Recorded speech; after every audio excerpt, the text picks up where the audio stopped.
Ai, meu Deus.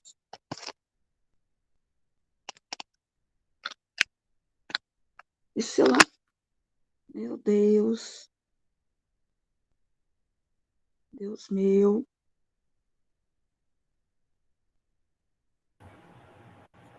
Tati, seu microfone está aberto, querida.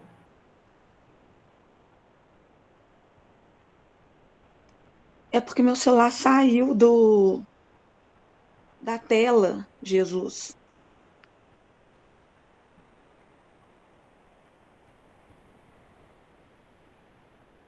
Você está pelo celular? Meu notebook deu pau. Uhum. E aí o seu celular, a câmera agora não está entrando, é isso? Isso. Coisas que acontecem, meu bem. Não se preocupa, não. É tentar sair e entrar, Tati? De repente, isso ajuda? Pode É, eu vou, ajudar. Você pode tentar sair e entrar novamente, mas se persistir, querida, fica com a sua fotinha e vamos adiante. beleza. Peraí, eu vou tentar sair agora.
Boa tarde a todas e a todos. A gente vai começar em instantes, tá? Tô só esperando dar 3:05, o pessoal ir chegando, para a gente começar nosso espaço. Tudo bem? Obrigado pela presença de todas e todos. Espero que seja um espaço muito proveitoso.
Para quem está chegando agora, sejam bem-vindas e bem-vindos.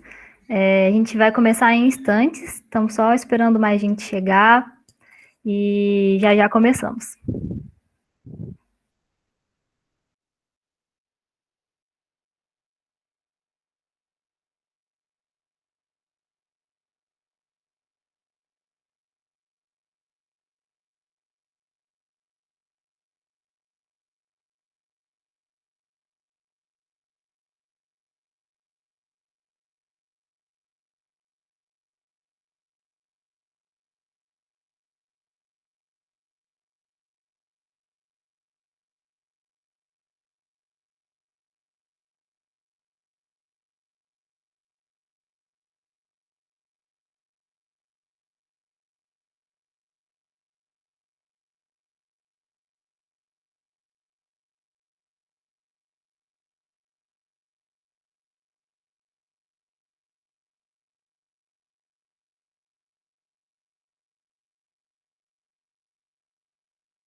Boa tarde, então, a todas e a todos.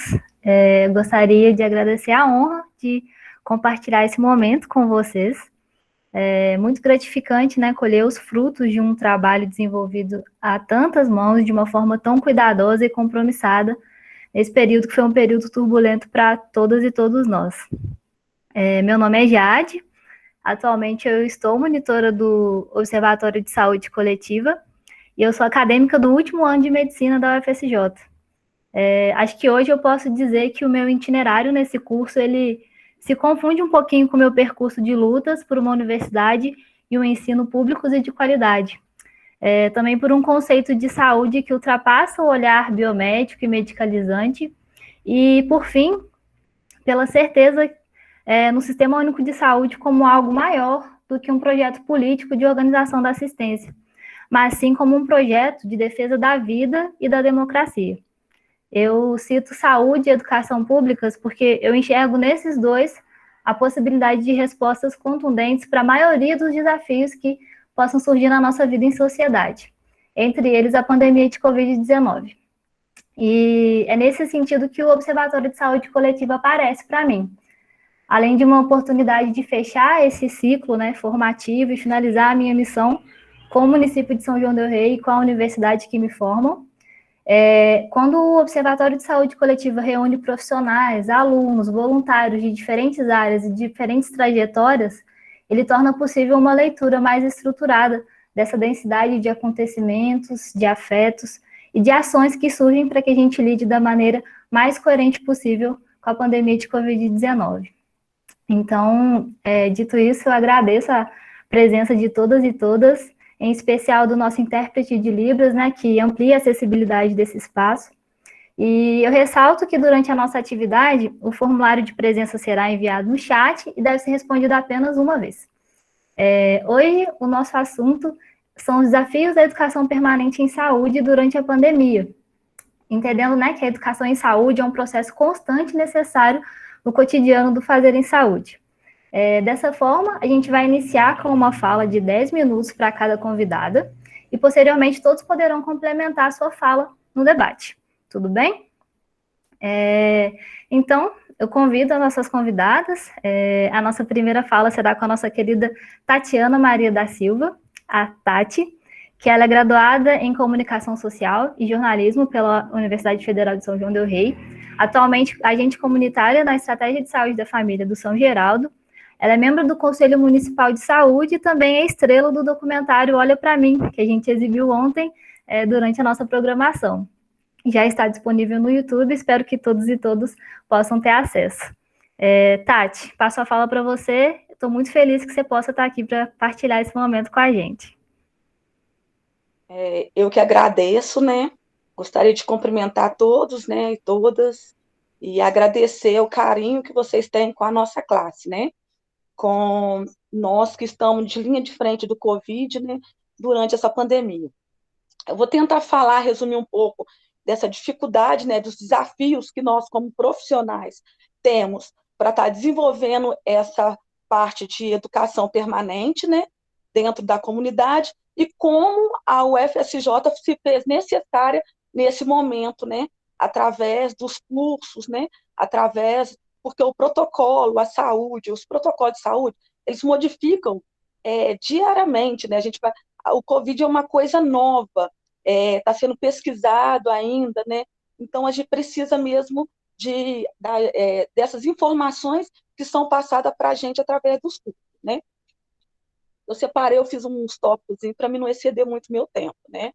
Eu acho que a educação permanente ela é essencial para qualquer profissional, mas na área de saúde ela se faz essencial e necessária, né. Ela é fundamental para a gente planejar, ter uma visão muito maior e organizar as ações que serão feitas, né. Através dos protocolos, dos cursos que vocês passaram para a gente, como profissional, a gente desenvolveu, né, a gente senta, faz as reuniões e desenvolve quais vão ser as atividades feitas na nossa unidade ou dentro da comunidade, né.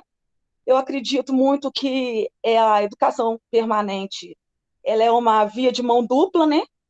A gente aprende muito, transfere isso para os nossos usuários, para a nossa comunidade, e aprende também com os nossos usuários, né? Eu acho assim que nós somos uns educadores em saúde, né? E comunicadores populares. Somos uma referência dentro da comunidade, né? Porque, querendo ou não, todas as pessoas que for procurar alguma informação sobre o posto, ele vai no agente comunitário de saúde ou na estratégia de saúde da família. E, para isso, nós temos que estar atualizado. E como que está acontecendo essas atualizações? A maioria foi através dos cursos que a gente fez online, né?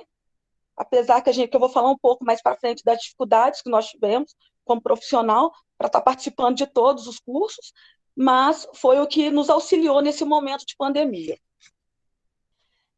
Nós já tínhamos, né, no início, né, a gente sentava, fazia reunião, e já tínhamos mensalmente as atividades que seriam desenvolvidas.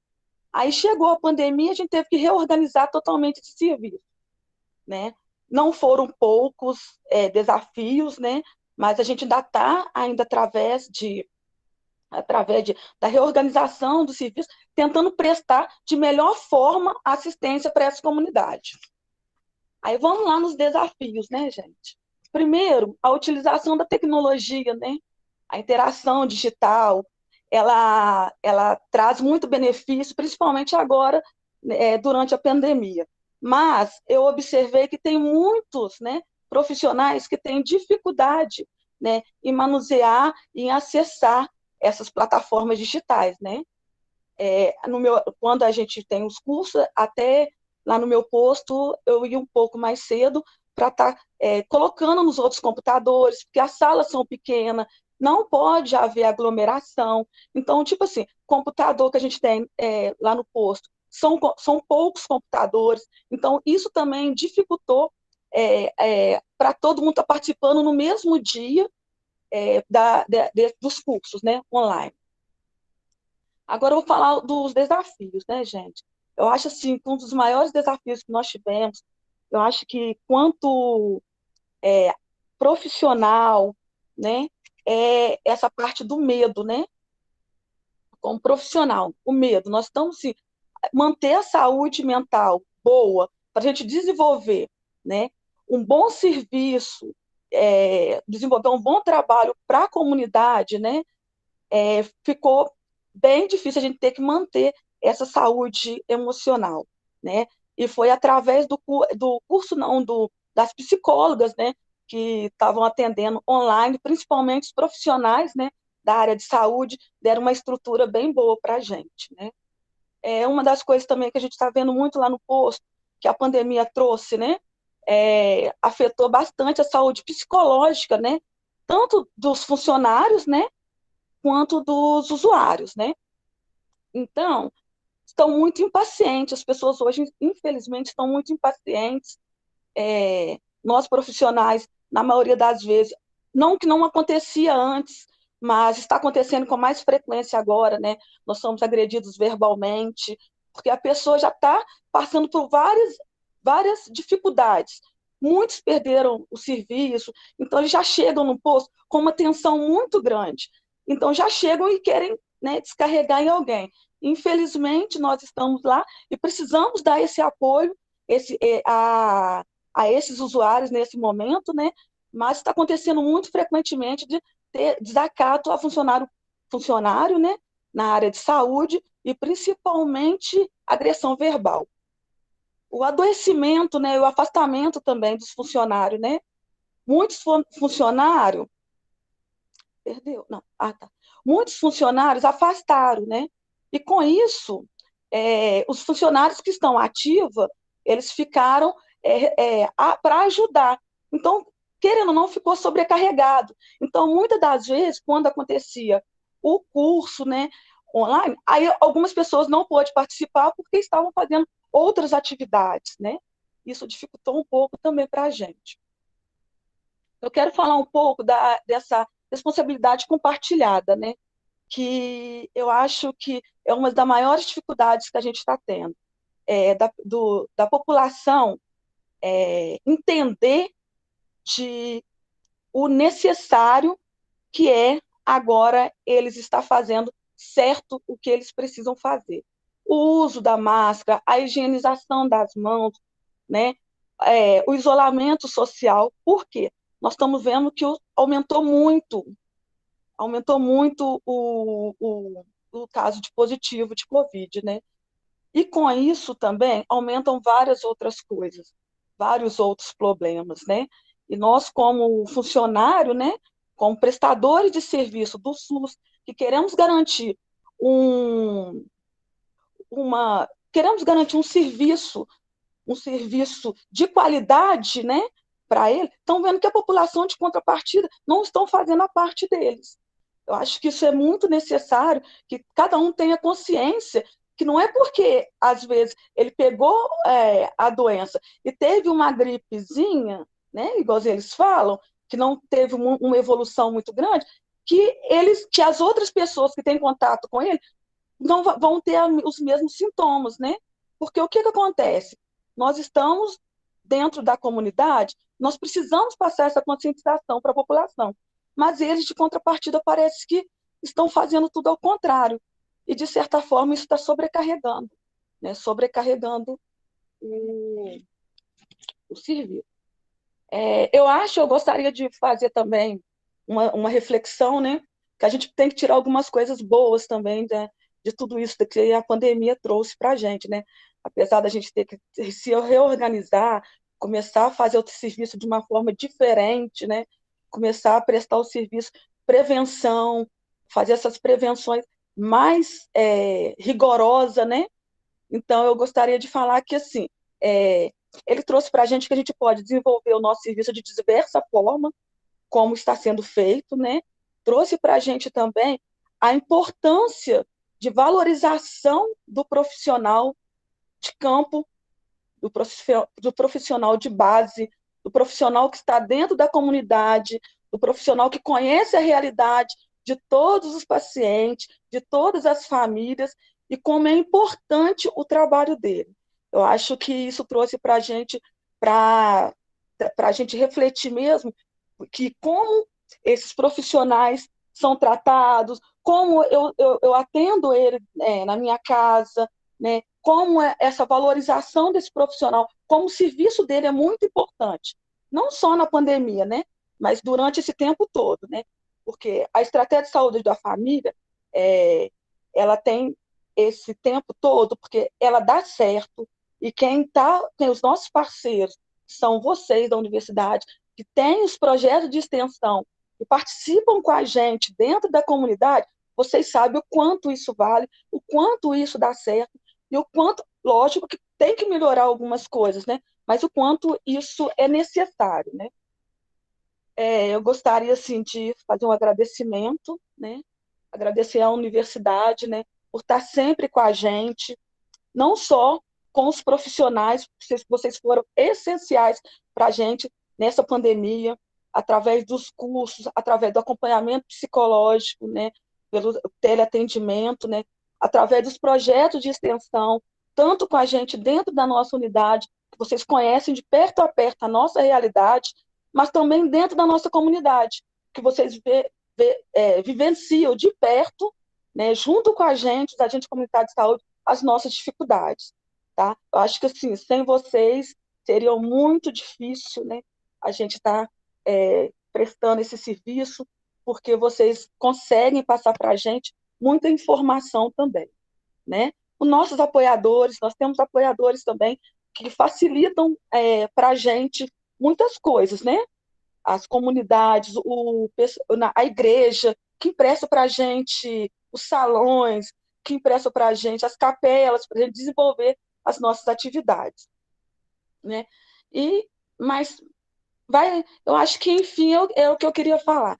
Aí vou passar a minha fala para as minhas companheiras e a gente vai acrescentando alguma coisa que eu for lembrando aqui. Tá certinho? Tati, que fala assim, estonteante, estou maravilhada com essa capacidade de síntese, com tantos elementos importantes que você trouxe na sua fala, né? Acho que falar dos desafios do trabalho é falar dos desafios da educação permanente, né? Na medida que a gente entende que o aprendizado ele se faz na prática, se faz no dia a dia.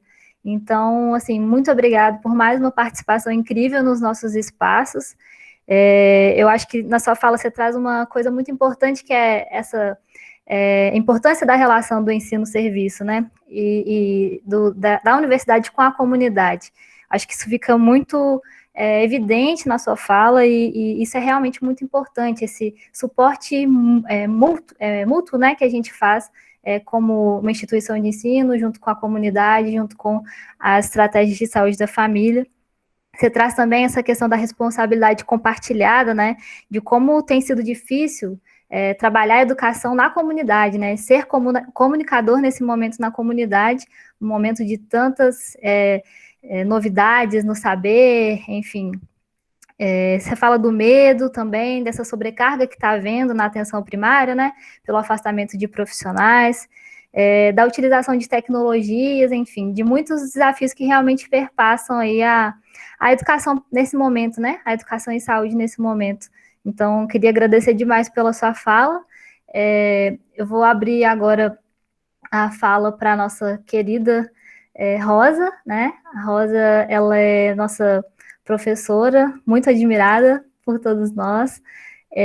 A Rosa ela é graduada em Medicina pela Unirio, ela é médica de família e comunidade em Niterói, tem mestrado e doutorado, e nesse momento está doutorando, né, em Psicologia pela UFSJ, ela tem especialização em Gestão em Saúde pela UERJ, Geriatria e Gerontologia também pela UERJ, enfim, um currículo muito extenso. Eu acho que hoje talvez o mais importante para a gente seria essa grande experiência que Rosa tem no seu projeto de extensão, AbraSUS e AbraSuas, né? Gestos e afetos.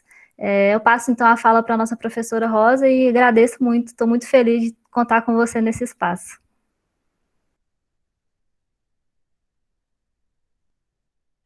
Oi, Jade. Oi, Tati. Oi, Carmen. Oi, gente. Primeiro, agradecer o convite, a oportunidade, desejar muita luz, muita saúde para todo mundo. Como é que tá a imagem e o som? Tá tranquilo? Tá bom assim? Posso manter assim? Tá. Qualquer coisa, vocês me avisem. Se eu perder um pouco tempo, eu agora comecei aqui tô com o meu celular aqui para não me perder. Quando vocês fizeram esse convite, eu fiquei pensando muito como é que eu poderia, né, dar conta, né, da discussão da pandemia e da educação permanente, e aí, pensando, né, no que é educação permanente, eu não poderia, né, usar algo que não fosse de uma construção coletiva desse grupo. Então, a minha apresentação, ela é um produto construído por muitos e muitas, e uma discussão pandêmica que eu acho que marca muito, não só a nossa história, mas esse momento, que são as memórias, né, as pessoas. Então, eu vou trazer para vocês fotos, e vou conversando um pouquinho sobre o que foi esse momento para a gente de 2020, nessa perspectiva coletiva, e também um pouquinho o que foi antes, né, que é importante para a gente dar conta de se sustentar enquanto grupo, comunidade, perseverar. Vamos lá, eu espero que eu consiga. Tela inteira. E nesse momento, deixa eu ver aqui.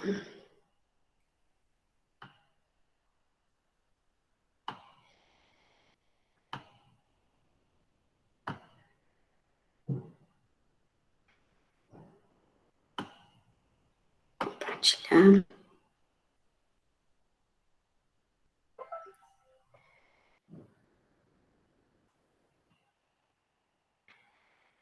Vocês estão conseguindo ver a minha apresentação? Sim, Rosa, estamos. Show, então tá, vou começar aqui. Então, devagarinho, para eu dar conta de vocês. Então, é meio estranho, né? Eu fiquei pensando, a primeira apresentação quem é Rosa, né? E aí eu não dei conta. Falar da pandemia é falar de coletivos, né? De resistir em coletividade, em comunidade. E educação permanente, para mim, é isso. E aí eu trouxe para vocês as pessoas que estão à frente, né, estavam à frente em 2017, 2018, 2019, 2020. Nós somos hoje mais de 560 pessoas que passaram desde 2, 3, 4 meses até 4 anos dentro desse movimento de educação permanente. Então, nós temos estudantes, professores, coordenadores, gestores, nós temos pessoas que estão à frente da gestão de aprendizagem, pessoas que pensaram grupos terapêuticos, né, coordenadores de grupos pedagógicos, então somos muitos. E aí, o que então, essa educação permanente? É uma educação permanente que ela é regional, então, a gente oferta, né, anualmente em espaços das secretarias municipais, que a gente chama de CIR, né, que são esses espaços de uma comissão intergestora da saúde. Em um dado momento, a gente entende que estar no território não é estar só a saúde, mas a assistência social também, que entra compondo, e por parte da universidade, é claro, que tem curso de graduação, de pós-graduação, né, então é muita gente que a gente acaba por mobilizar e tocar. Então, nós temos hoje uma... Oi? Deixa eu te interromper rapidinho. Aperta ocultar nessa barrinha que tá aparecendo. Perdão, tá aparecendo para mim. Isso. Melhorou, né? Desculpa. Obrigada. Então, a gente está com Barroso, Conceição, Entre Rios, Lagoa, Piedade, São João, Santa Cruz, Resende Costa. O AbraSUS, ele é ofertado pela gestão. A gente oferta a gestão que faz, né, combina com a gente, né, faz um pacto, mas ela tem por princípio não ser uma convocação ou uma imposição. Então, foi muito difícil no início as pessoas compreenderem isso, mas a gente convida, né? Então, participa quem deseja, né? É importante isso, mas a forma como a gente concebe, às vezes, movimentos de gestão e de trabalho é um pouco pelo controle e pela obrigação, né? Então, a gente tenta hoje deixar muito evidente nesse movimento de que tudo é um convite permanente. Então, não existe obrigatoriedade de uma vez que eu participei de um grupo, eu tenho que continuar, não, né, é todo um movimento, plástico, flexível, de encontros. Então, nós temos uma composição enorme de pessoas, né, de várias, né, digamos assim, de várias trajetórias, né, de várias origens. A gente discute, né, hoje o grupo já tem uma concepção, né, um arcabouço teórico, conceitual sobre educação permanente, que ela está nesse campo da educação, né, e ela fala para adultos, para trabalhadores e trabalhadores, né, que é a partir do que emana desse cotidiano, e aí a ideia é que a gente consiga disparar movimentos de crítica por ação e reflexão, né, por movimentos lúdicos, por usos de metodologias ativas e outras, né? E aí o grupo, ele compreende alguns tópicos. Então, para o grupo, é um movimento de autoavaliação, de atualização, de qualificação, de autoconhecimento. Então, não é só uma dimensão política, institucional, né, ou que a educação diz o que é ou a saúde, né. Então, esse grupo de trabalhadoras e trabalhadores já diz, né, que educação permanente é essa, que está aqui, que eles vivenciaram. E aí um destaque muito importante, não existe uma concepção hermética única, né, então, educação permanente é no fazer que ela vai emergir. Então, o que é fazer? É a universidade, é a gestão, é o controle, são esses profissionais, são trabalhadores e trabalhadores, né, então a gente tenta mobilizar sempre eles. A ideia é que a gente consiga construir e promover essa educação permanente aqui na região, de forma bem interessante. Eu queria trazer um ponto para vocês que é muito precioso para o que emerge tanto do SUS quanto do SUAS. A educação permanente, ela pode ter uma pegada individual, mas ela pode ter uma pegada de grupo. Ela, para acontecer, precisa de um horário protegido, ou seja, de preferência no horário do trabalhador, e aí tem que ter uma implicação da gestão para proteger e fazer com que isso aconteça. Ela deve ser, de preferência, uma política pública, né, se a gente tem hoje o Ministério, né, e tem tanto o SUS quanto o SUAS marcando isso, mas a gente deve ter uma política municipal, a gente pode e deve ter núcleos de educação permanente, então isso é o próximo movimento da AbraSUS e AbraSUAS, a integração dentro da prefeitura é importante, assim como com a universidade, ela deve ser prioridade, ou seja, ela deve estar no horizonte o tempo inteiro de todos, ela tem uma dimensão interprofissional, intersetorial, com participação do desejo dessas pessoas. Então, eu trago aqui fotinhos para vocês, porque, de novo, é impossível falar disso sem estar apresentando as pessoas, né, sem estar agradecendo o empenho, a dedicação e a motivação que elas têm. A pandemia, então, ela entra, né, de forma mais abrupta, agressiva, então, num contexto de 2020, e aí ela vai manejar várias, né, digamos assim, ela tem impacto em várias dimensões do nosso viver e bem viver. Então, ela vai impactar em concepções e práticas familiares, na escolha de temas, no campo do trabalho, na discussão da virtualidade, né, o que é possível, uma boa parte não tem acesso, o acesso é no trabalho, as demandas, né, que agora organizam o processo de trabalho são outras, a vida, né, se dá de outra forma, há estigmas, então as pessoas são afastadas, no retorno tem o seu estigma, né, a saúde e a assistência social vivem os estigmas, há muita dor, né, então há muita dor que sangra, né, que as pessoas ao falar, elas choram, né, então a gente precisa pensar acolhimentos contínuos, longitudinais, né, de parceria e solidariedade. Há uma outra percepção de tempo e vida de tempo, há uma diferença entre aquilo que está escrito, né, e pretendido, naquilo que eu consigo realizar, é uma discussão abissal de direitos, os direitos se afastam, né, e a gente não consegue, a gente não tem direito a adoecer, a envelhecer, a gente agora não tem direito a morrer, né, é muito intenso tudo isso, né, muito luto. É uma dimensão de afetos, é uma ressignificação comunitária e uma expansão de resistência por comunidades, é um movimento de gratidão, de resiliência.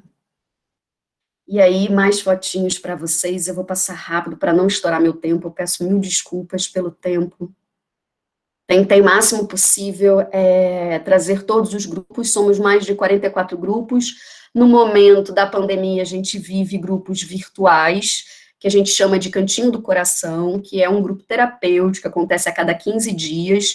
Nós temos também um de formação das pessoas interessadas em discutir saúde, trabalho e educação, e a gente tem um que é a permanência e insistência do AbraSUS e AbraSUAS, que são temas que versam sobre território, meio ambiente, o autocuidado, o heterocuidado, que é esse momento que a gente está. É muita gente, e é uma honra, é um prazer, nossa, é um orgulho, só existe porque, de fato, existe uma equipe enorme nesses 8 municípios, afetando e sendo afetados, provocando reverberações importantes, né, desestabilizando fronteiras, disputando saberes e práticas. E aí, para finalizar, eu peço desculpas, né, estou tentando dar conta. Há uma discussão que às vezes se organiza por uma centralidade do saber, então a educação permanente que o grupo gosta, ela não é da dimensão de centralidade, nem da padronização, ela é uma disputa de ecologias de saberes, né, em pequenos grupos, então há uma mobilização muito forte para que a gente permaneça em pequenos grupos, em grupalidade, né, em afetos e identidade a partir daí. Há uma perspectiva de uma formação para isso, né? Então há uma intenção desse grupo de não só fazer educação permanente, mas liderar a educação permanente, né? Uma discussão pedagógica e agora terapêutica, é uma construção coletiva, é uma dimensão de seguridade social, então a gente fala do SUS, a gente fala do SUAS, né? E o SUAS gosta e o SUS também, então estamos todos lá, né? Pensando essa rede, pensando trajetórias de cuidado que sejam possíveis, né, dentro da integralidade, da equidade. A gente trabalha com pelo menos 13 categorias, né, de trabalhadores e trabalhadoras, a gente está no quadrilátero em 3 de 4, mas esse ano, exatamente no movimento de pandemia, a gente conseguiu identificar uma possibilidade, né, de estar em participação social, com ideias fantásticas, que o pessoal de Lagoa Dourada trouxe e a gente abraçou. Há uma discussão, uma dimensão de transformação social que reverbera, isso significa que somos contra-hegemônicos, e ao ser contra-hegemônico existe uma resposta de invisibilização, de negação, de autoritarismo, né, de não reconhecimento disso enquanto prática de educação. Então, em um dado momento, as pessoas começam a dizer que o que a gente faz não é educação, né, então, sim, e o grupo, ele hoje já entende que isso é um movimento contra-hegemônico e a gente tem que estar preparado para isso. Com relação, então, ao que eu trago, né, numa dimensão de extensão, que aí eu acho que educação permanente e pandemia para um programa de extensão, ele tem que ser uma pauta que está dada, né, que está ali e reverbera, é que a gente tem a possibilidade de estar com saberes e práticas diversos, em realidade do SUS e do SUAS, isso para a formação e atuação de profissionais, de trabalhadores e trabalhadores, é essencial, né, é o que dá sentido, né, da vida, é fortalecimento do vínculo, por estarmos em comunidade e ser comunidade hoje, nos encontrarmos numa comunidade, seja virtual, né, onde a gente tem rizomas espalhados pelo mundo inteiro, né, é algo que para a educação permanente, né, se coloca como um desafio, e há múltiplos caminhos para essa criticidade, né. Múltiplos caminhos para a criticidade é o que faz com que a gente repense o tempo inteiro, né, a universidade, quem somos, e queria aqui agradecer profundamente o grupo.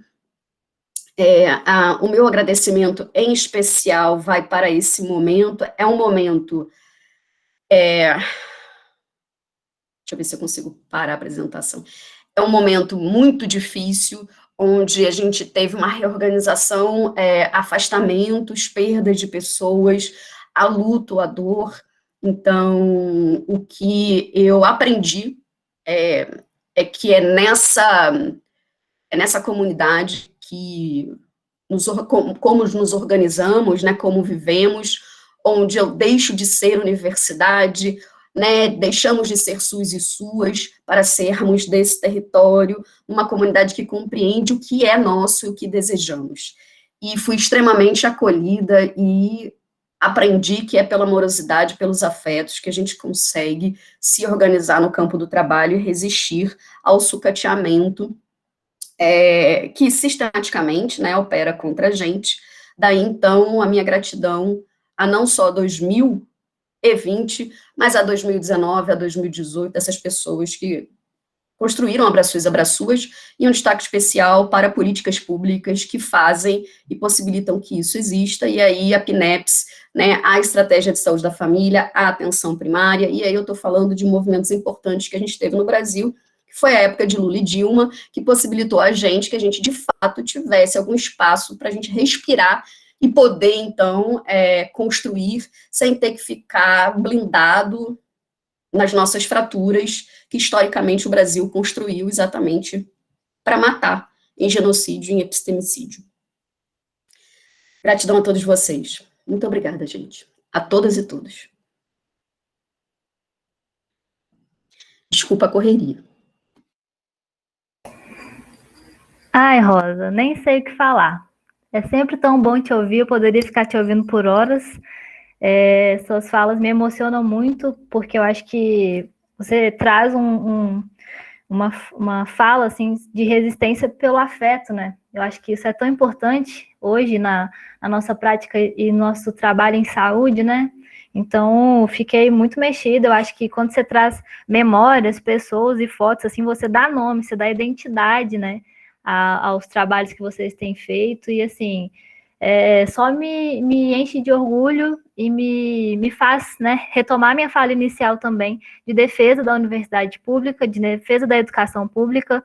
Eu acho que é isso, assim, continuar nesse movimento incrível mesmo de transformação social, de desconstrução, né, de uma educação que é autoritária, de uma educação que violenta, que inviabiliza existências, né? Então, assim, muito obrigada pela sua fala. Espero que a gente possa conversar com um pouco mais de calma logo mais, você falar um pouco melhor sobre essa experiência, né, que é a Obras Suas e Obras Suas. Vou, então, abrir a fala para a nossa professora Carmen. Particularmente, esse é um momento assim, de finalização desse trabalho todo, então é uma honra para mim apresentar a Carmen. Carmen tem uma formação acadêmica muito extensa, mas o que mais importa nesse momento é a força que a Carmen representou dentro desse projeto, o Observatório de Saúde Coletiva, como coordenadora, né, da Sala de Formação em Saúde e Acolhimento, junto com outros professores e outras professoras muito queridas. Carmen, ela é médica, especialista em medicina de família e comunidade, também é professora de psiquiatria e saúde mental na FSJ, coordenadora do NAPEM, né, Núcleo de Apoio Psicoeducativo da Medicina, ela é pesquisadora do Núcleo de Saúde Coletiva também. Enfim, um extenso currículo, mas o que mais importa é que Carmen é uma pessoa tão aberta, assim, tão acolhedora, que faz com que todas essas atividades, sei lá, sejam tão fluidas e tão interessantes, tão agregadoras, né, de saber. Então, Carmen, abro a fala para você. Muito obrigada por estar aqui com a gente hoje. Obrigada, Jade, pela sua generosidade aí, dessas palavras tão bonitas a meu respeito. Em primeiro lugar, queria dar boa tarde a todas e todos, é um prazer enorme estar aqui. Queria pedir que vocês não reparem se ficar passando um gato assim na minha frente ao longo dessa apresentação, dessa conversa, certo? Ela está aqui meio quieta, querendo participar também. Bom, gente, é um pouco difícil falar depois de Rosa, né, gente? O pessoal me fez uma pegadinha aí, mas enfim.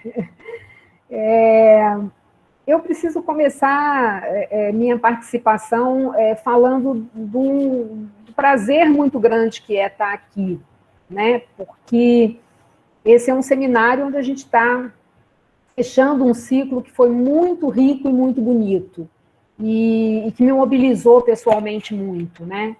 O projeto do OBESC foi a minha principal atividade profissional durante todo o primeiro semestre desse ano e continuou agora no segundo semestre, ocupando mesmo. Vamos sair um pouquinho, filha, aqui não. E continuou ocupando nesse segundo semestre ainda muitas das minhas atividades e dos meus interesses, né? Foi um projeto que começou a partir do nosso desejo de manter nossas atividades de extensão durante a pandemia de Covid, adaptando essas atividades, é claro, mas acabou por se tornar algo muito maior, né? Acabou que se tornou algo que nos articulou com outros professores, com outros cursos, com outros estudantes, outros projetos, com parceiros externos ao UFSJ, né? E principalmente na sala que eu coordeno, que é a Sala de Formação em Saúde, permitiu uma proximidade muito grande com os profissionais de saúde daqui de São João e da região, e com alguns profissionais também da assistência social, né? E isso acabou por tornar esse projeto, o projeto do OBESC, um laboratório maravilhoso de construção de parcerias e de redes. Uma experiência que me trouxe muitos aprendizados e me permitiu encontrar novos amigos, novos colegas de trabalho, novas parcerias para futuros projetos, ou seja, através do isolamento, né, e dos desafios que a pandemia nos trouxe, a gente conseguiu aí estabelecer contatos preciosos, por mais paradoxal que isso possa parecer, né? No isolamento, a gente se aproximou de muita gente, né? E isso foi possibilitado por essa construção coletiva tão rica que foi o projeto do OBESC. O projeto de extensão que eu pretendia executar em 2020, ele era focado em atividades de apoio matricial em saúde mental realizadas na Estratégia de Saúde da Família aqui em São João del Rei, especificamente numa unidade da Estratégia de Saúde da Família. Quando veio a pandemia, né, na adaptação desse projeto ao cenário de pandemia, a gente teve o desejo inicial de realizar apoio matricial virtualmente. Né? Alguns lugares experimentaram fazer apoio matricial virtualmente, e aí o nosso primeiro pensamento foi esse, né? Mas em pouco tempo a gente entendeu que não ia ser possível, que isso não ia rolar de forma tranquila. O apoio matricial não é uma ferramenta que as pessoas conheçam tão bem assim ainda aqui na nossa região. Não é um trabalho que já esteja consolidado, né? Não é uma aposta da gestão local, né? Por mais que alguns gestores demonstrem interesse nessa ferramenta, mas isso não é uma aposta, não há uma implicação da gestão clara no sentido de construção dessa ferramenta dentro da rede de saúde. É uma prática contra-hegemônica, a Rosa falou muito bem, né, do que é trabalhar na contra-hegemonia, né? Então, é uma prática contra-hegemônica ainda nos cenários, nacionalmente falando, e aqui na região também, né? E é contra-hegemônica justamente porque propõe trabalho em equipe, relação dialógica e reflexiva, né?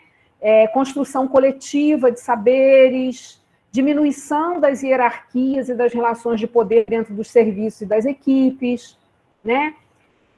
Então, propõe uma transformação da organização de saúde, uma transformação organizacional, mas também uma transformação cultural e até da subjetividade dos profissionais, da subjetividade das pessoas envolvidas, né?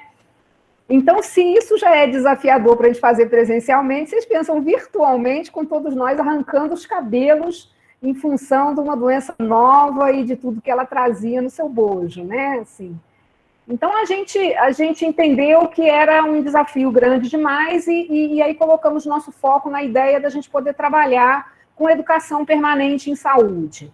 Um trabalho de educação voltado aos profissionais da Estratégia de Saúde da Família, da APS, da assistência social aqui na nossa região, não só em São João, mas na nossa região, e tentando até, num primeiro momento, dar um foco na questão da própria pandemia, nos aspectos relacionados à própria pandemia, porque a pandemia trouxe alguns desafios, né, que a gente entendia que talvez nós pudéssemos apoiar a atenção básica nesses desafios, né? Então, reorganizar os serviços, como que a gente reorganiza os serviços para estar trabalhando com segurança, né, a proteção dos profissionais desses serviços de atenção básica, as novas ferramentas de trabalho que a gente passou a usar em saúde, como é que é isso, né? De que forma que a gente podia trazer isso para a nossa realidade, como manter a saúde física e mental dos profissionais dessas equipes nesse momento, né? Então, esses objetivos, eles nos permitiriam manter uma relação próxima com as equipes e manter uma relação de apoio. Então, de uma certa forma, eles nos aproximavam do apoio matricial, né?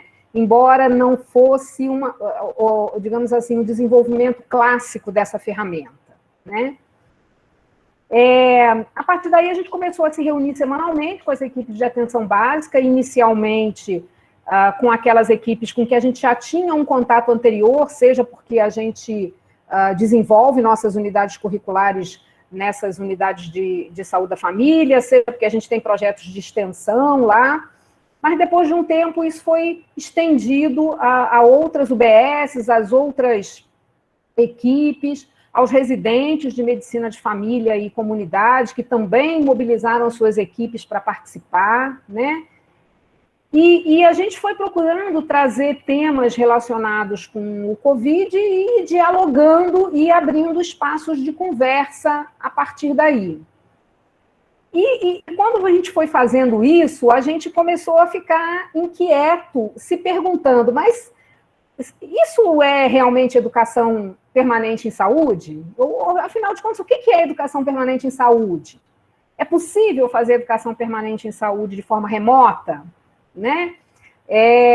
Então, assim, eu vou trazer para vocês algumas dessas nossas inquietações, mas não vou trazer respostas, tá? A essas perguntas, porque elas são difíceis de serem respondidas mesmo, isso é coisa que a gente ainda está refletindo sobre isso, mas também porque eu acho que as perguntas são muito melhores, porque elas nos colocam, elas nos mobilizam para a gente pensar juntos. Então, se a gente sair daqui com questões, eu acho que isso pode ser mais rico do que se a gente sair com definições ditas por alguns, tá certo? Então, vou abordar um pouco isso, mas deixando aberto como perguntas mesmo, né? A educação permanente em saúde, ela se propõe a ser uma estratégia de educação voltada para pessoas adultas, profissionais de saúde, e feita de uma forma muito linkada com o trabalho desses profissionais, né? Ou seja, são as questões que surgem no fazer desses profissionais que vão servindo de ingrediente para a gente discutir diversas temáticas, mas também estimular a reflexão desses profissionais no sentido de favorecer uma transformação das suas práticas, favorecer uma transformação no sentido da integralidade, no sentido da gente criar um senso crítico, de estimular um posicionamento ético-político adequado ao trabalho no SUS, né? Então, como fazer isso sem a gente estar na presença das pessoas, né? Sem estar junto com elas no cotidiano. Elas estão lá trabalhando no cotidiano e a gente está se encontrando através de uma plataforma virtual, né? Como fazer isso, tudo isso que a educação permanente em saúde se propõe virtualmente, né? O nosso grupo de trabalho foi tentando fazer isso e foi o tempo inteiro se questionando, né? Tá bom, não tá bom, tá ruim, né? Como é que tá isso, né? E aí foram surgindo algumas reflexões desse fazer, né? E a primeira delas, a Tati até já apontou um pouco aqui. A primeira delas diz respeito à questão do acesso das pessoas, numa sociedade tão desigual quanto a nossa, às tecnologias que precisamos usar para fazer educação virtualmente, né? Então, nesse sentido, uma coisa que ficou muito para mim foi a ideia de que, a partir de agora, a luta pela acessibilidade aos recursos tecnológicos passa a ser também uma luta pelo SUS, pelo SUAS, pela educação permanente enquanto política, uma luta pela educação popular em saúde, uma luta para a efetividade do controle social, né? Então, eu acho que esse é uma primeira questão, um primeiro desafio que a gente precisa enfrentar aí quando a gente pensa nessas novidades que a pandemia nos trouxe. Uma outra questão é a seguinte: educação permanente, quando feita por meios virtuais, pode promover acesso a profissionais que teriam dificuldade de participar dessas atividades de forma presencial. Isso me parece claro. Mas promove esse acesso com uma garantia de que esse profissional vai poder participar e participar com qualidade? Porque na nossa prática, a gente em alguns momentos via o profissional na frente do computador, teoricamente estudando, teoricamente participando de uma formação, de um processo educacional, mas ao mesmo tempo fazendo atividades dali da unidade, preenchendo papel, dobrando gás, ou seja, se dividindo entre o trabalho e uma atividade formativa, né? Então, isso remete a uma coisa que Rosa muito bem colocou, né? A gente precisa ter horário protegido para as atividades educativas, né? Precisa ter uma implicação da gestão no sentido de entender a educação em saúde como política pública que tem que dar as condições necessárias para as pessoas estarem participando dessas atividades educativas, né? Então, esse é um outro grande desafio. Além disso, né, a gente precisa pensar se as interações que a gente estabelece com as pessoas virtualmente vão efetivamente permitir uma mudança dessas pessoas nas suas práticas profissionais. Que qualidade é essa dessas interações virtuais, né? Eu não gosto de pensar nisso nem como pensando numa qualidade boa ou ruim, mas pensando assim, é uma qualidade nova. A interação através da virtualidade é uma nova forma da gente estar em relação. E o quanto essa nova forma é capaz de nos ajudar, por exemplo, na educação permanente em saúde, a gente não trabalha só conteúdo, a Rosa falou isso muito bem. A gente trabalha muito mais um cuidando do outro, um acolhendo a dificuldade do outro, um trocando com o outro a sua experiência e a forma como ele conseguiu dar conta ou não de determinadas situações. E a gente faz isso virtualmente da mesma forma como a gente consegue fazer presencialmente, né? Então, isso é uma outra questão importante, né?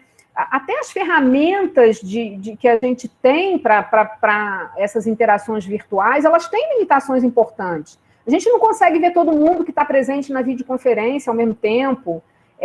As pessoas, muitas vezes, têm acessos a tecnologias com uma qualidade diferente, então o som dela não está bom, a imagem não está bom, ou então elas estão fazendo essa atividade num local onde elas não têm liberdade para falar certas coisas, onde elas não podem se colocar claramente, que não é um espaço, digamos assim, com alguma proteção para elas se colocarem, ou estão falando no espaço da sua própria casa, com toda a dimensão familiar acontecendo ali atrás dela, né? E isso é complicado, né?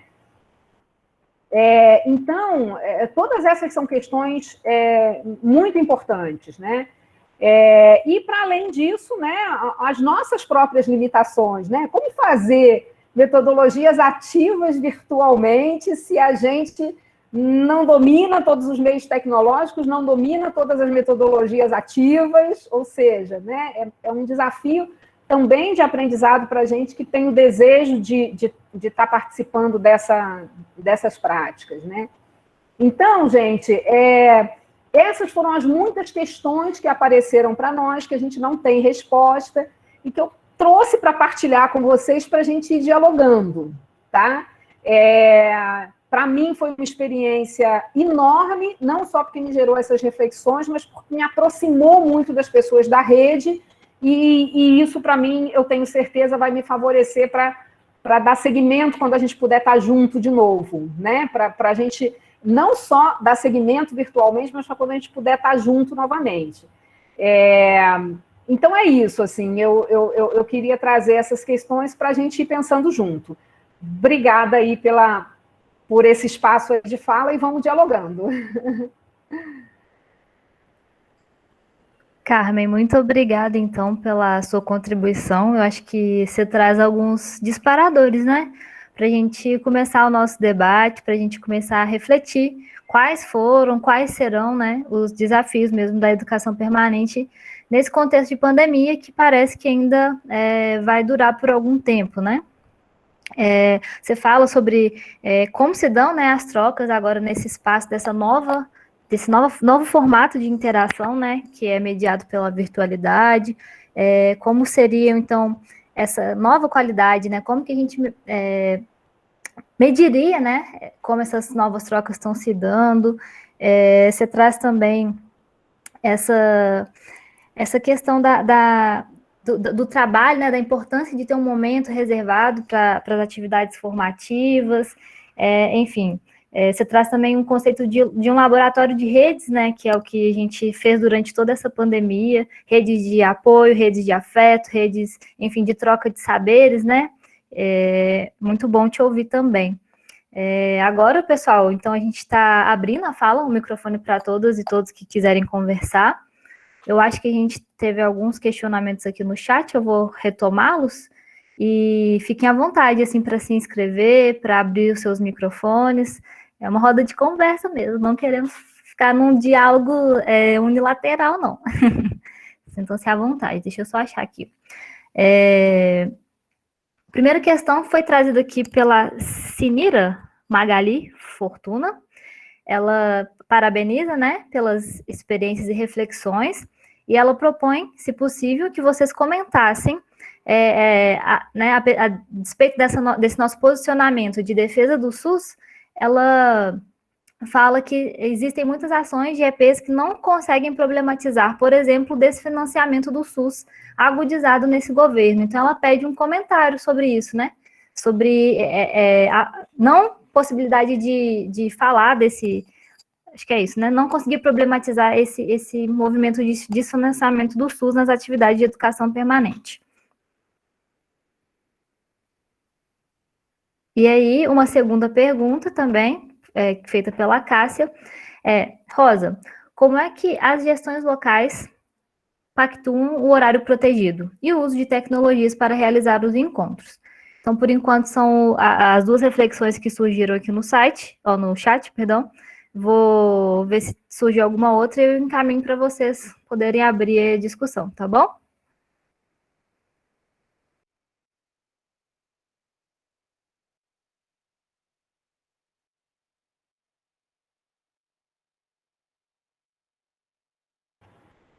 Quer comentar, Rosa, já que você trouxe uma pergunta direcionada direto a você? Você começa, depois eu e Tati vamos complementando.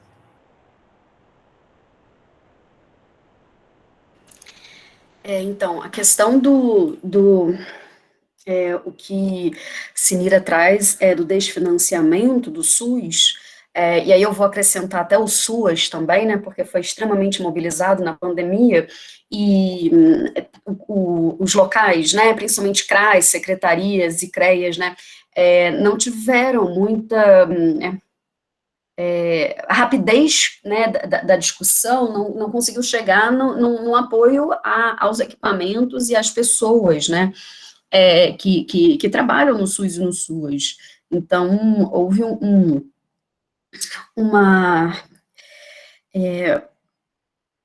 hiato, né, eu acho que um tempo muito longo, uma sensação muito longa entre a resposta ser dada e a gente conseguir, né, a execução.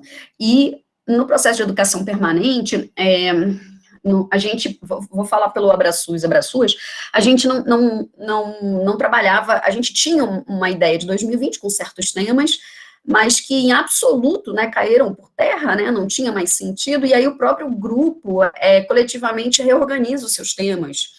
E é na discussão pelos temas, nisso que vocês trazem, aí eu vou entrar na discussão de tecnologias, né, para a gente realizar os encontros.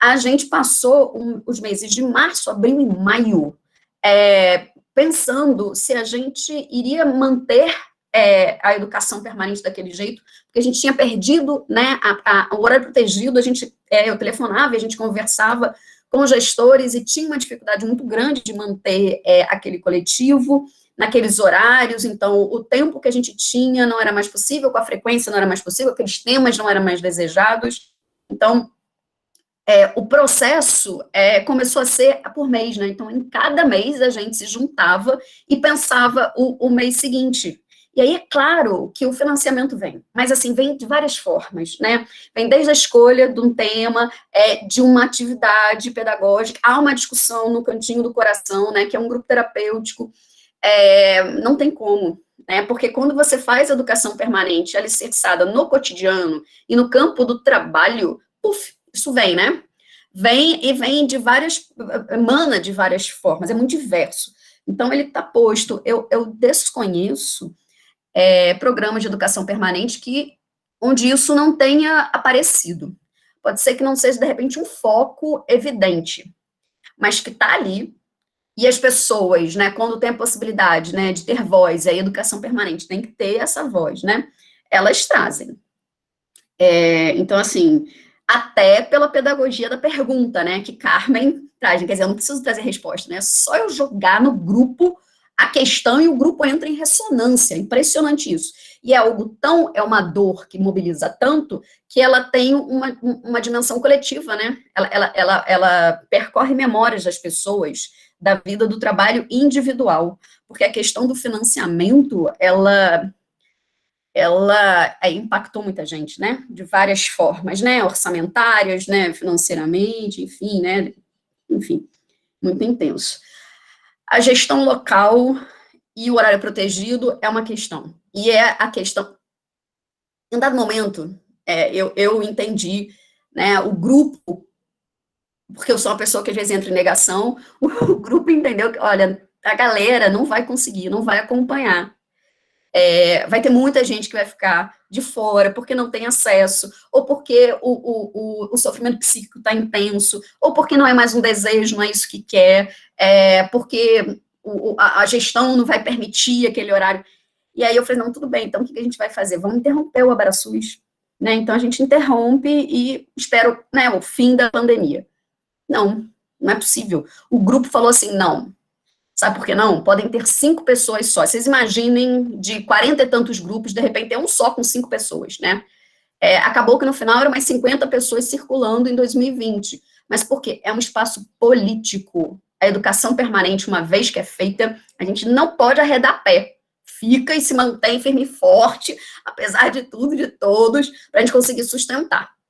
Então, a discussão, concordo com Carmen, é algo hoje, é uma discussão de sociedade, né, de práticas democráticas, o acesso à conectividade, a tecnologias, né, tá dado, né, a gente não tem como fugir, tem que ser uma política pública que seja para todos, né, em todas as dimensões do campo da cidadania. Mas é uma questão que levou a gente a reflexões importantes, de permanecermos apesar dessas dificuldades. Então, dói demais. Foi um processo de luto que o grupo viveu. E o horário protegido a gente voltou a disputar. Em um dado momento, o grupo falou, se não tiver horário protegido, a gente não vai ter ninguém, Rosa. Aí o que eu fiz foi voltando e renegociando. E aí eu peguei telefone, porque eu não podia ir, né, aquela coisa. Então pega telefone, conversa com o gestor, conversa com quem representa o AbraSUS nos municípios. E aí fui conversando, a gente foi identificando trabalhadores e trabalhadoras também. E aí o negócio foi de novo se avolumando. Tanto que aí em julho a gente retoma o AbraSUS do jeito que a gente, né, estava conseguindo viver. Mas a divulgação estava precária, né, quer dizer, tem toda uma fragilidade em 2020, né, que também a gente agora está levando com mais leveza. Antes a gente era muito rigoroso, muito crítico com a gente mesmo. Agora não, a galera está feliz com o que aconteceu.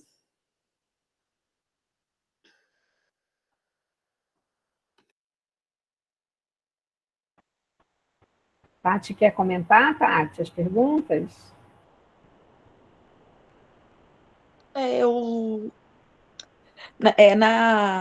Na realidade, né, eu acho que o que foi falado de muita importância, que é a gente ter esse momento de horário reservado, né, para estar fazendo essa educação permanente. Por quê? Foi o que vocês disseram muito bem. Não tem como você parar e fazer várias coisas ao mesmo tempo e participar e ter, como que fala? E conseguir, né, acompanhar de uma forma completa, né? Você fazendo várias coisas ao mesmo momento. Então, esse horário reservado, ele dá para o funcionário, né, no caso, do profissional, né, aquele momento para ele estar refletindo as questões do curso que está acontecendo, seja ele online ou seja ele presencial. Eu acho muito interessante isso, porque é uma coisa que a gente precisa, né? É uma coisa que a gente sente falta.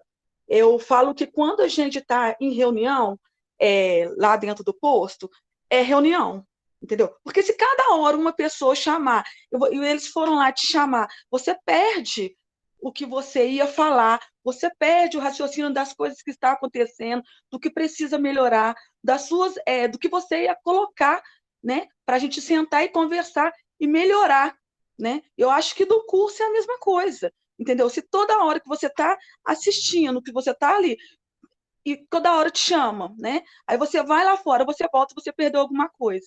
Então aí eu acho que aí o funcionário vai até ficando um pouco mais, eu não vou assistir porque eu vou participar, mas eu não vou entender. Ou então eu vou participar e eu vou ser interrompido. Então acho que sim, isso é essencial. Verdade. Legal. Então,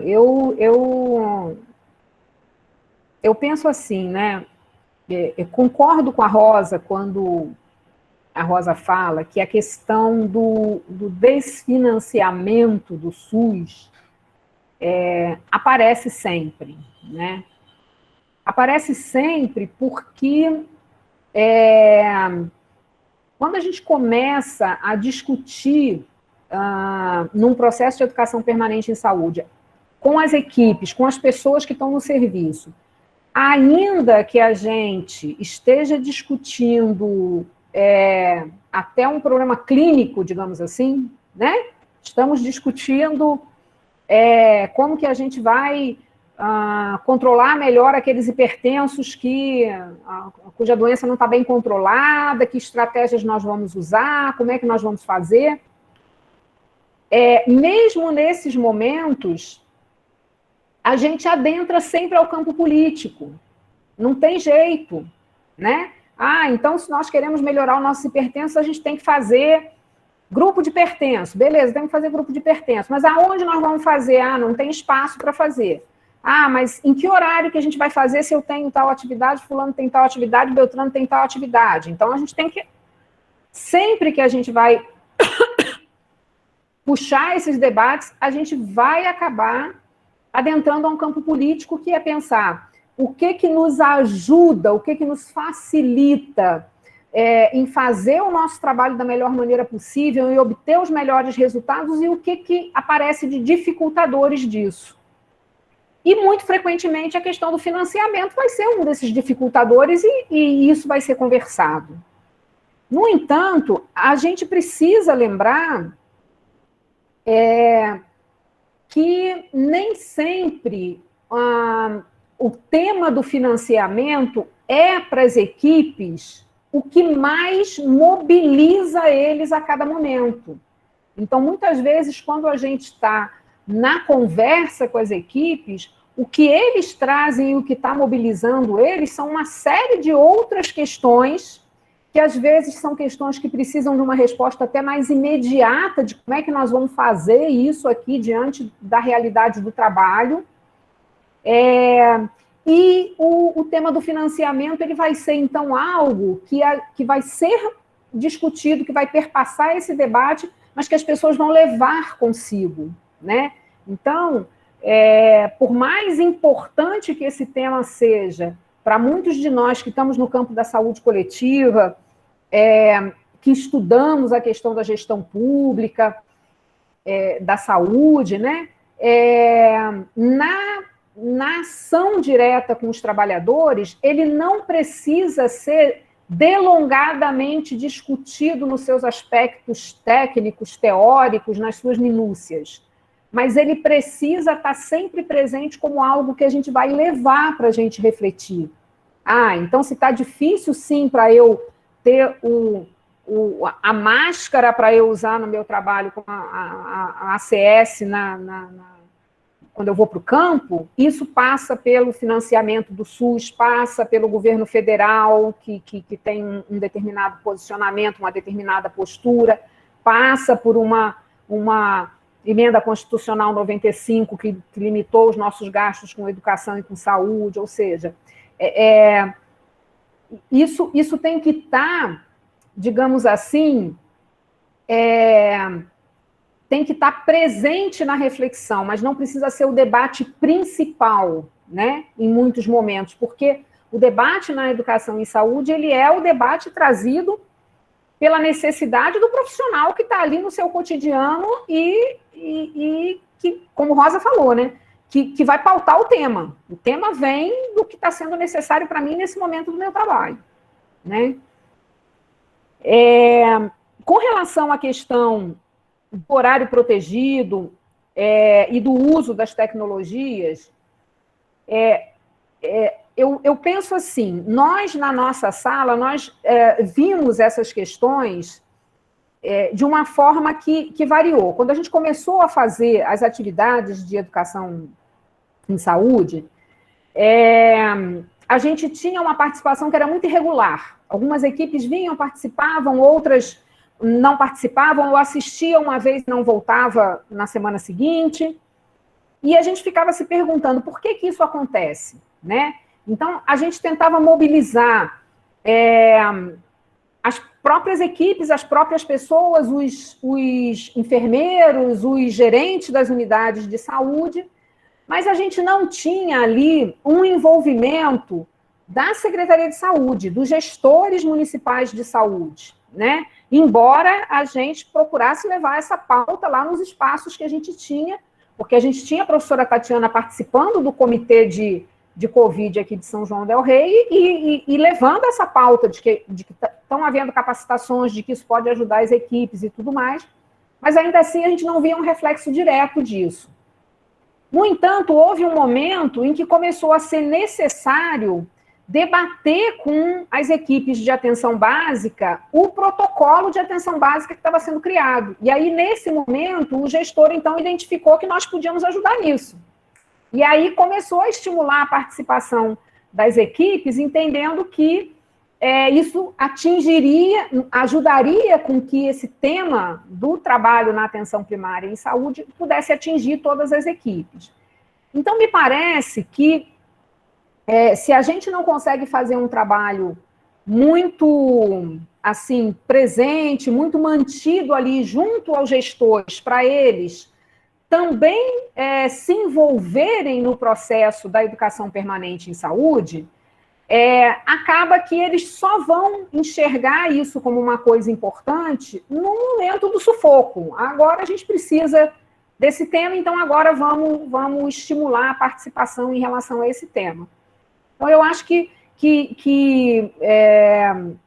essa garantia do horário protegido, garantia do acesso às tecnologias, ele precisa ser um trabalho que a gente tem que estar retomando sempre com os gestores, sempre repactuando, reconversando, assim como Rosa falou, né? Ligando para as pessoas, mobilizando as pessoas, para que a gente tenha isso de uma forma um pouco melhor, né? Não acho que a gente consiga uma garantia total de espaço protegido para a educação permanente ainda, o acesso a todas as tecnologias. Na nossa sala, a gente viu que uma boa parte das pessoas participavam, eram com os seus celulares, com a sua internet, com os seus próprios recursos, né? Que não havia ali nas unidades de saúde uma estrutura tecnológica que permitisse com que isso acontecesse de uma melhor forma, né?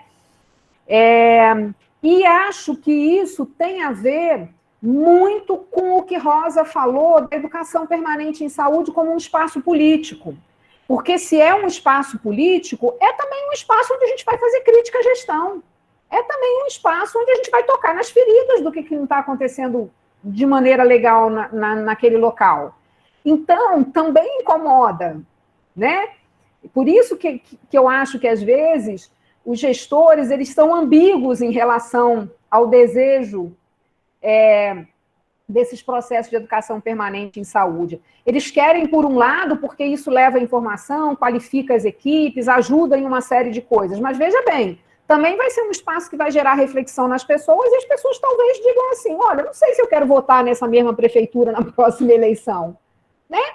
Então, assim, se é um trabalho que passa por estimular um senso crítico, ele talvez incomode quem está no campo político e que não quer ter as suas políticas questionadas, né?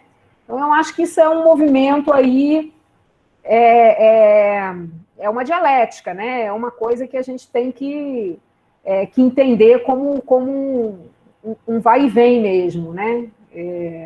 Não sei, é isso que eu fiquei pensando.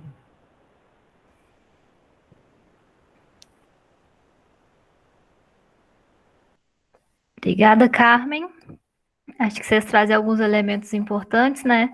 De como o distanciamento ele faz parte, né, do processo de trabalho, como esse território é um território de disputas políticas, né? Então, achei muito legal essa fala de vocês.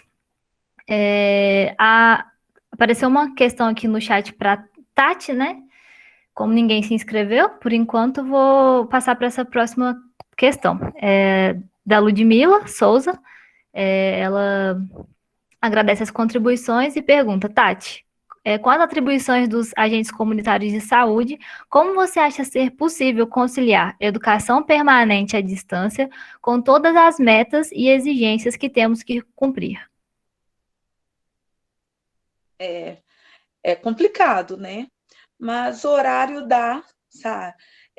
Eu acho que, assim, o que tem que ser visto tanto, né, pela secretaria e pelo próprio profissional, que o curso, né, a educação permanente, ela vai te dar uma visão muito mais ampla, né, do que você está precisando naquele momento, né? Então, às vezes, mesmo esses, vamos supor que seja 2 horas de 15 em 15 dias, ou 2 horas mensal de fazer essa educação permanente, né? Como a doutora Carmen falou mesmo, de os próprios funcionários, né, ou os próprios agentes comunitários de saúde, porque cada um tem uma particularidade, né, uma dificuldade uma dificuldade num tema diferente, né, que seja exposto o tema pelos próprios profissionais, né, para estar diminuindo as dúvidas. Gente, isso é um ganho muito grande, porque a partir do momento que você está bem orientado, você consegue orientar a população de uma forma muito melhor, entendeu? Você está resguardado por, vamos supor, igual o protocolo que a doutora Carmen falou. O protocolo, eles nos deu outra visão. Quantas vezes esse protocolo ele se modificou durante essa pandemia que ainda não acabou, entendeu? Então, quer dizer, quando você sai para a rua para você desenvolver o seu trabalho, quando você está bem orientado, você sabe que você está seguro no que você vai falar, você está passando uma informação segura para a população. Isso é um ganho muito grande, entendeu? É muito ruim quando eu vejo várias pessoas reclamar que eu fui em tal lugar e foi assim assado, e não era lá, me mandaram para outro, e aquilo lá é desgastante, tanto para a gente como profissional, que a pessoa chega lá no posto já bem nervosa, quanto para a própria população, entendeu? Então, quando você tem, né, uma educação permanente, né, voltada aos temas que você tem mais dificuldade, que você tem dúvidas, e aquilo consegue sanar as dúvidas, e você consegue sair de lá, sair do curso com um novo aprendizado e conseguir passar isso para a população, é o papel do agente comunitário de saúde, é o papel do profissional de saúde. Então, acho assim, tem tempo, tem muitas atribuições? Tem. E é mais um motivo para ter esse momento de educação permanente do profissional. Ele está se qualificando, entendeu? Para ele estar oferecendo um serviço de qualidade para a população também.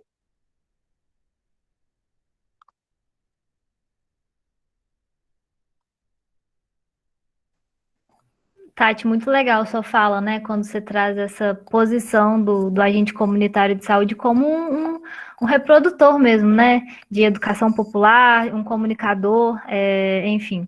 Você coloca que a educação permanente em saúde, ela tem uma importância grande nessa autonomia profissional, né? Nessa segurança mesmo, assim, de lidar com esses desafios que vão se colocando aí na saúde pública, né?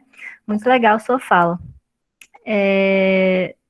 Alguém que está aí com a gente quer falar alguma coisa, quer se colocar, trazer alguma reflexão?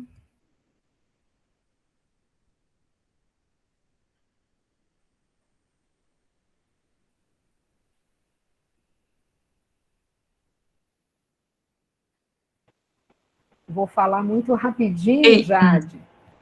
Já te dou a palavra, Cássia. Vou falar muito rapidinho de que um dos nossos aprendizados ao fazer educação permanente em saúde virtualmente foi a suportar os silêncios, tá certo? Então, né, às vezes a gente faz perguntas e tem que guardar a nossa ansiedade suportando os silêncios.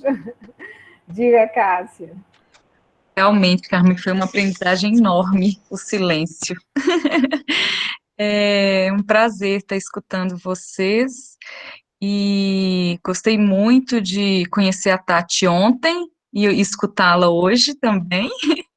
Eu acho que vocês três, Tati, Rosa e Carmen, trazem muitas experiências na relação da educação permanente, na relação com universidade e serviço de saúde, que não é uma relação simples e fácil, exatamente porque são lugares de posicionamento político, constante, de construção coletiva, né, de parceria, de afeto, então vai e vem mesmo, né, porque é ao longo, né? Não é à toa que chama educação permanente também, é uma relação constante, e às vezes dá briga, às vezes dá paixão, às vezes dá cansaço, às vezes é silêncio, às vezes é muita gente falando ao mesmo tempo, né? Que são das relações mesmo. Mas eu queria era aproveitar que tem uma sala cheia de profissionais de saúde, né, presente aqui também, estudantes, e eu queria era escutar mais no lugar da gente que está nos projetos, né, no NESC, no Observatório, no Abraçus e Abraçuas e outros projetos de extensão da universidade, escutar em que mais que nós podemos apoiar o serviço, apoiar o SUS, apoiar os trabalhadores, nesse ano de 2021, que eu acho que é um ano que a gente tem que se preparar também, em relação à pandemia, mas em relação aos cortes, como já foram ditos, mas a gente já aprendeu muito nesse 2020, então talvez a gente possa enumerar algumas bandeiras, pensar em algumas agendas ou ação para 2021. Era uma proposta de escutar mais vocês, o coletivo da roda aí.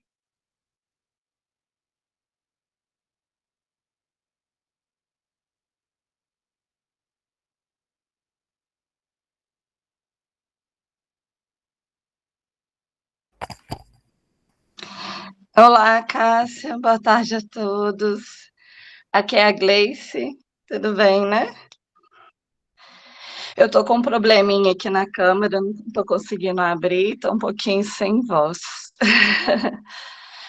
Eu vejo aí vocês falando, né, sobre essa questão da importância da educação permanente, e eu faço coro, sabe?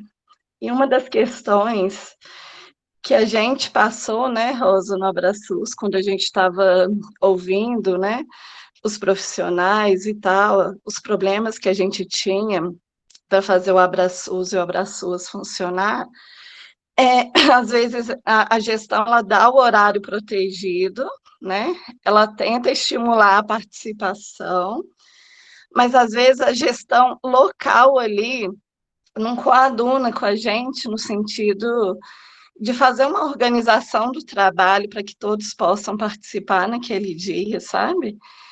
E aí o que eu via muito acontecendo é que estava pactuado que o Abraçus, o Abraçuas, ia acontecer naquele dia, sabe? Mas só que o técnico de enfermagem tinha curativo para fazer, os agentes comunitários tinham muitas visitas, tinham que alcançar a meta naquele dia, entendeu? E aí eu me lembro, né, Rosa, da gente até fazer uma reunião com todos os enfermeiros, né, para poder a gente conseguir que naquela micropolítica ali de dentro da unidade de saúde, que fosse colocado um conceito, uma cultura de educação permanente ali, sabe? Então, Cássia, você que está agora aí, querendo nos ajudar, que sempre nos ajuda, né? Mas que você abriu essa pergunta, quem sabe a gente consiga fazer um trabalho com as gerências locais. não só com a gestão, nós ali da secretaria, sabe? Porque a gente às vezes não consegue ajudar na expectativa que vocês têm de ajuda. Eu estou entendendo isso, sabe? Que às vezes a gente não consegue o que vocês estavam pensando, né? Porque ali nós somos profissionais também, com todas as nossas deficiências, com todos os nossos problemas, burocracias, né? E às vezes a gente não tem mão para tudo, sabe? E a parceria de vocês é fenomenal, é surpreendente.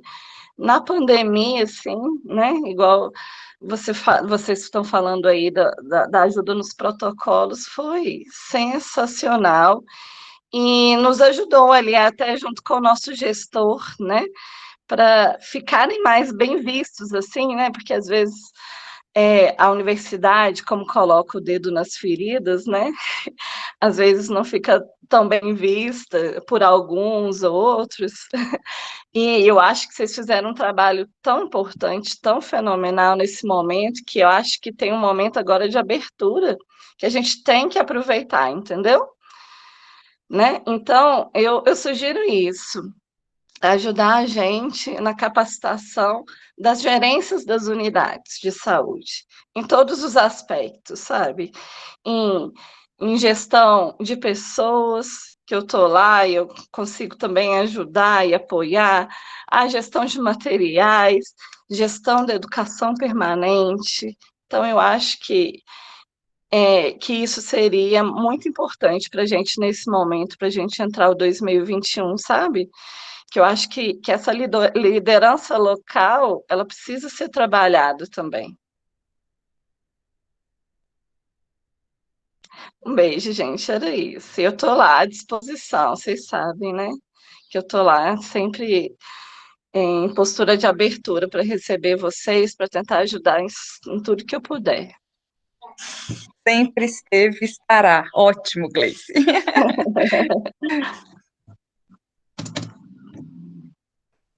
Ah, que encontro bonito, né, gente? Poxa, tantas falas bacanas, tantas experiências compartilhadas, enfim. Me sinto muito grata de estar aqui com vocês. E respondendo a pergunta de Cássia, agora como estudante, assim, e como não mediadora mais, eu acho que a educação, a saúde do trabalhador da saúde é uma pauta que se repete muito na nossa experiência de educação permanente, pelo menos do Observatório da Saúde Coletiva, assim, eu acho que existia um movimento inicial nosso de produzir, né, um serviço ali voltado especificamente para o suporte emocional, né, um serviço de acolhimento mesmo, direcionado aos profissionais de saúde, e me parece que essa é uma demanda que existe, assim, que não pode ser mais negligenciada, né? Claro que a pandemia exacerbou inúmeras questões de saúde mental, mas parece que a saúde do trabalhador da saúde é um tema que precisa ser melhor abordado, assim. Então, é isso.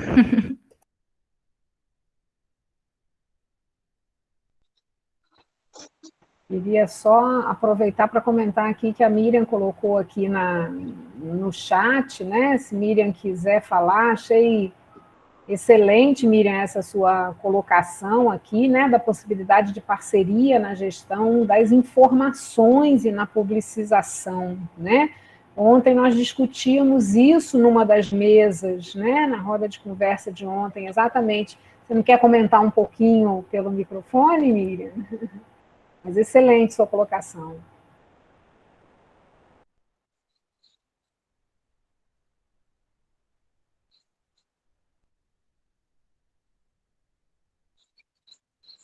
Miriam está sem microfone.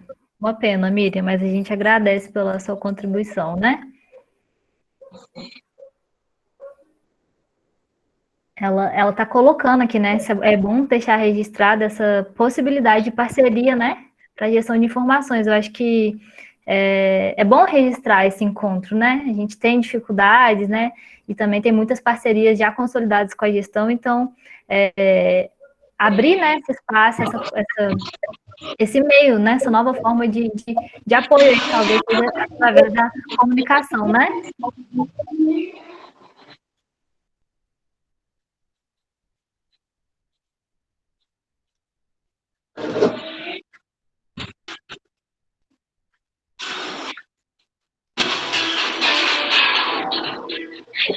Gleice, seu microfone está aberto, querida. Você poderia fechá-lo para nós? Obrigada.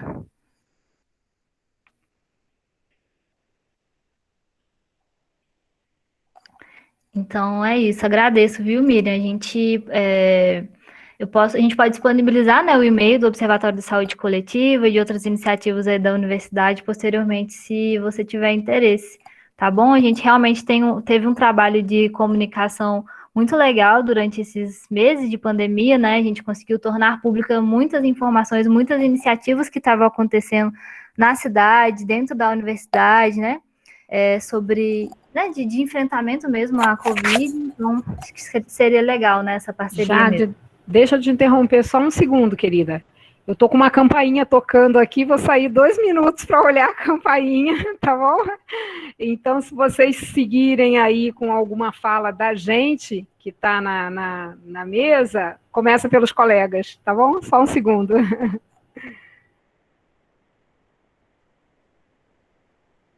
Então é isso. Queria ver se alguém quer fazer mais alguma colocação. Também a gente já vai se encaminhando, né, para o nosso teto de horário. Se alguém mais quiser se colocar, abrir o microfone, fazer uma fala mais breve, ainda temos 4 minutinhos.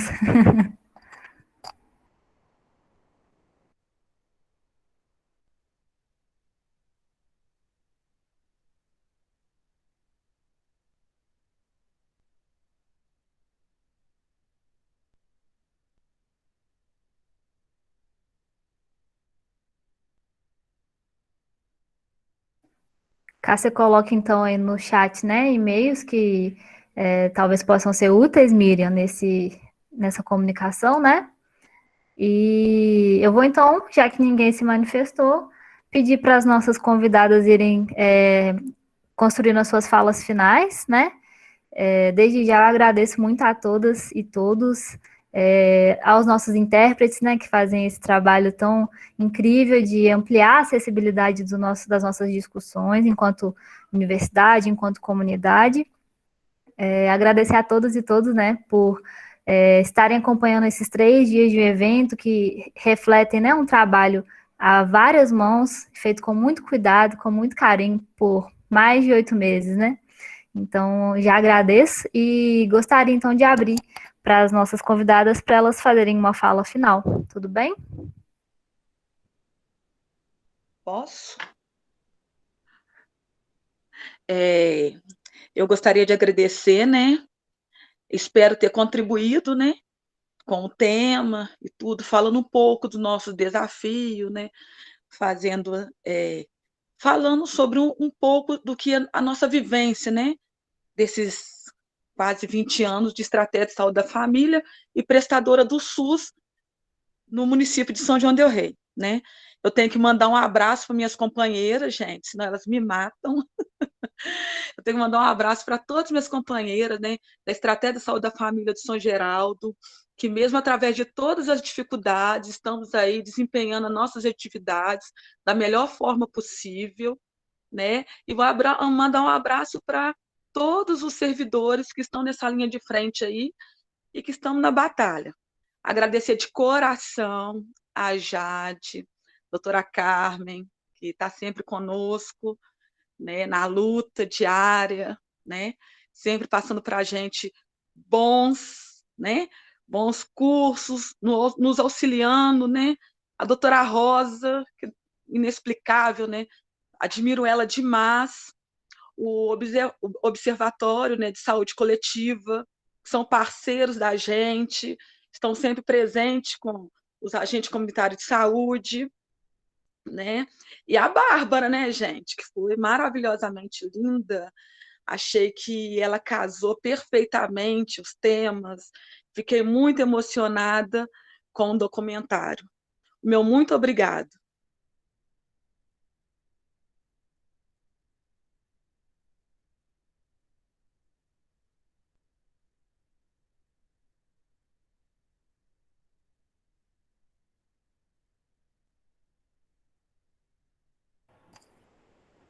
Tanto faz. Eu, Rosa, posso seguir eu, então? Bom, gente, eu também queria agradecer muito, foi excelente agradecer inicialmente aí essa linda forma como a Jade foi conduzindo essa conversa, foi muito bom. Agradecer a Tati e a Rosa pelas falas que foram maravilhosas, né? Agradecer o Leonardo e o Fábio aí pelo trabalho deles aí de dar acesso às pessoas com alguma disfunção auditiva a essa conversa que a gente veio tendo. A vocês que participaram, seja através das perguntas, seja através das escritas aí no chat, né? Agradecer a Cássia por essa maravilhosa pergunta, né? Digam para nós aí em que a gente pode ajudar, porque eu acho que é isso, né? A gente aproveitar, sim, esses espaços de conversa para a gente saber quais as coisas que os municípios precisam e de que forma que a universidade pode estar tentando ajudar nessas questões. Achei maravilhoso, Miriam, a sua colocação aí a respeito dessa parceria para gestão e publicização de informações, não apenas por ser uma proposta muito interessante, mas porque, para a gente que organizou esse seminário, é uma amostra de como esses espaços de conversa colaboram para levar até vocês que estão aí no cotidiano desse trabalho tão difícil que é a gestão da saúde no município, levar possibilidades novas, né? Então, ver que você teve ontem na mesa, escutou aquilo tudo que foi conversado, as dificuldades, e a partir daí você já pensou, opa, então será que a universidade pode nos ajudar nisso? Isso dá um alento enorme para a gente manter esse trabalho de tentar sair dos muros da universidade para estar aí dentro dos serviços, dentro da cidade, dentro dos espaços de gestão, ajudando, né? Não é que nós tenhamos soluções, não, nós não temos soluções, não é que a gente saiba mais do que ninguém, não, pelo contrário, vocês sabem muito mais do que nós por estarem na prática, né? Porque a prática é a grande escola da vida, né? Mas porque a gente produz um conhecimento que acaba sendo muito isolado, muito desconectado do real, e aí ele perde uma parte importante do seu valor, né? A gente quer produzir conhecimento com vocês, estando na rua, fora dos muros da universidade, estando onde os problemas estão acontecendo, é ali que a gente quer poder produzir conhecimento, né? Então, foi muito legal ter a tua fala aí, Miriam, queria agradecer também.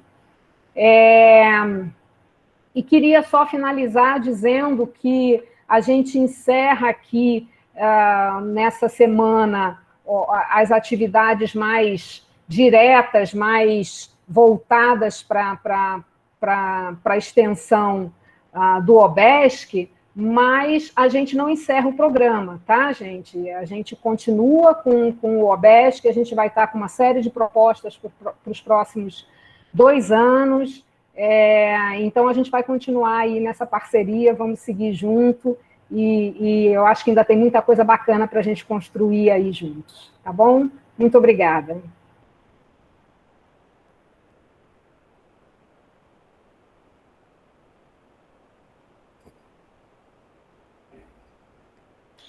Queria agradecer também, novamente, o Observatório pelo convite, pela parceria, a equipe, em vários momentos, deu suporte ao AbraSUS, né, a algumas atividades, né, a um repensar importante. Agradecer o NESC, que eu acho que traz um histórico, um acúmulo, né, de criticidade importante. Agradecer vocês que estão escutando a gente. Queria muito escutá-los, mas eu acho que há um movimento, né, disso, de ressonância do que a gente fala, né, como é que isso chega. Pedir desculpas se por algum momento eu tenha esquecido alguém ou alguma coisa, ou dito alguma coisa que, enfim, não tenha sido adequado. Agradecer Leonardo, agradecer Fábio, enfim, agradecer a Pró-Reitoria de Extensão. Se não fosse a extensão universitária dentro da universidade, não teríamos tudo isso que vocês falaram. Então, disputar a extensão universitária enquanto esse espaço de criticidade, eu acho que é importante para que a gente consiga aprender e se compreender aqui dentro da universidade e disputá-la, porque precisamos também disputar a universidade, né, nas suas várias perspectivas e performances, assim como a gente também, enquanto cidadão,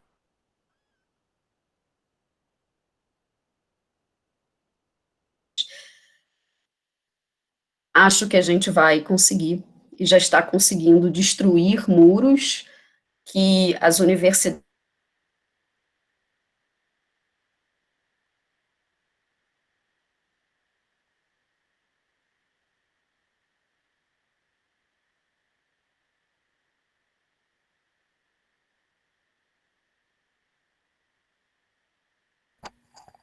Acho que Rosa travou. Rosa? Voltou? Voltou. Voltou. E que a gente se veja como um território, né, como uma comunidade, e não como representações sociais dessa sociedade hierarquizada.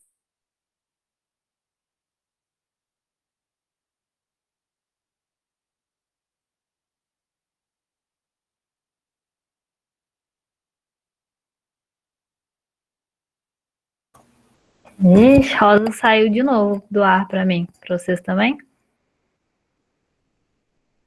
Saiu sim.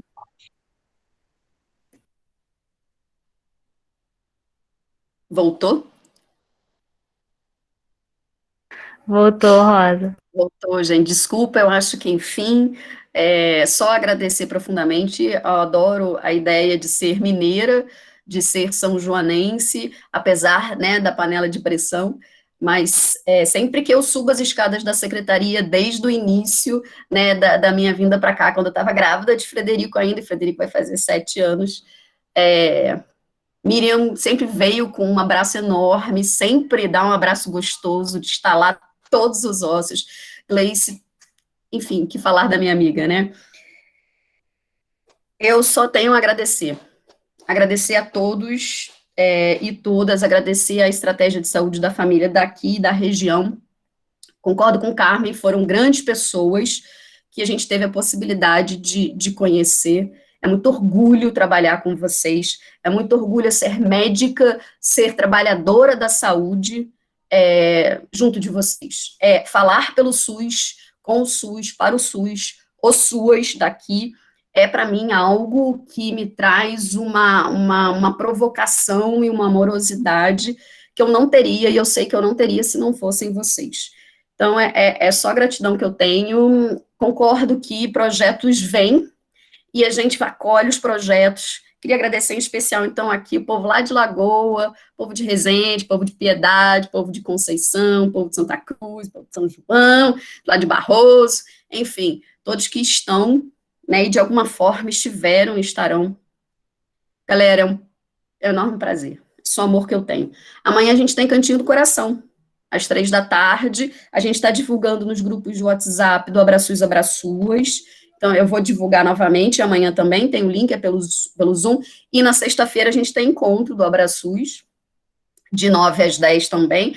Em dezembro a gente vai ter as festividades do Abraçus Abraçuas, né? Então, como é de praxe, dezembro, a gente vai pensar estrategicamente como a gente faz trocas, né, por meio de outras performances, né, lícitas e ilícitas, dentro do que a gente pode, né, fazer, dentro da desconstrução do que somos. Galera, prazer. Foi tudo. Muito obrigada. Gente, muito obrigada. Lembrando que a nossa programação continua e agora a gente tem um momento de autocuidado, né, para todas e todas nós. Fazer um alongamento, né, dar uma relaxada, e depois a gente tem uma outra mesa que vai ser sobre extensão universitária, então fiquem ligados e ligadas. Esperamos vocês, tá bom? Beijão. Obrigada, gente. Tchau, foi ótimo. Beijo para todos, todas.